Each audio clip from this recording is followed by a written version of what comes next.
एका प्रेम विवाहाची सुरुवात, दोन हृदयांचा मिलाप. पण हाच प्रेमाचा धागा जेव्हा पैशाच्या, जातीच्या आणि लोभाच्या विळख्यात अडकतो, तेव्हा शेवट फक्त शोकांतिका असतो.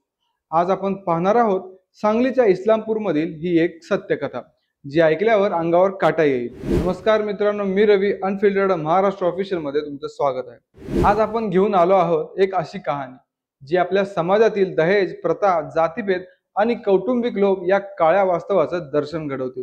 ही आहे अमृता ऋषिकेश गुरव हिची गोष्ट. 2 महिन्यांच्या प्रेम विवाहानंतर जेव्हा तिला संसाराचं सुख अनुभवायला मिळवायचं होतं, तेव्हाच तिला आयुष्यातला लागला अखेरचा पूर्णविराम. 26 डिसेंबर 2024 सांगलीत एक लग्न होतं. अमृता आणि ऋषिकेश, दोन जीवांची ही प्रेम कहाणी अखेर विवाह बंधनात अडकली होती. आपल्या प्रियकरासोबत नवं आयुष्य घडवायचं, नव्या घरात नव्या स्वप्नांची उभारणी करायची, अशी अमृताच्या डोळ्यात स्वप्न होती. पण काही स्वप्न कधीही खरं होत नाही. लग्नानंतर काही आठवडे चांगले गेले, पण हळूहळू बदल दिसू लागला. पती ऋषिकेश आणि सासरचे लोक तिला सतत एकच मागणी करू लागले. अमृता, तुझ्या माहेरातून 2 लाख रुपये आण. आईला कॅन्सर आहे, तिच्या औषधोपचारांसाठी हे पैसे हवे आहेत. 2 लाख रुपये एका मुलीच्या माहेरावर टाकलेली जबरदस्तीची मागणी. आणि जर पैसे नाही आणले तर शिवीगाळ, अपमान, छळ सुरू झाला होता. अमृताचं हसतमुख आयुष्य हळूहळू अंधारात जात होतं. हे फक्त पैशापुरतं थांबलं नाही.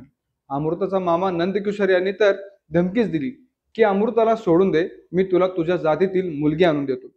प्रेम विवाह, पण जातीच्या भिंती अजूनही तगड्या होत्या. अमृतावर रोज दबाव, टोमणे, रोज धमक्या हे चालूच होतं. 2 ऑक्टोबर 2025 रोजी अमृताची सहनशक्ती पूर्ण संपली.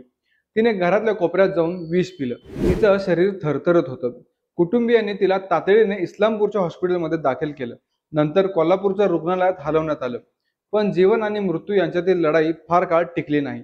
5 ऑक्टोबर 2025 रविवारी अमृताने अखेरचा श्वास घेतला.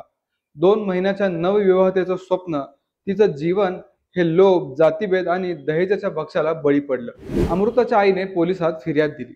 पती ऋषिकेश, सासू अनुपमा, सासरे, ननंद आणि मामा या एकूण 5 जणांविरुद्ध इस्लामपूर पोलीस ठाण्यात गुन्हा दाखल झाला. गुन्ह्यांमध्ये आत्महत्येस प्रवृत्त करणे, दहेज मागणी, मानसिक छळ यांचा समावेश होता.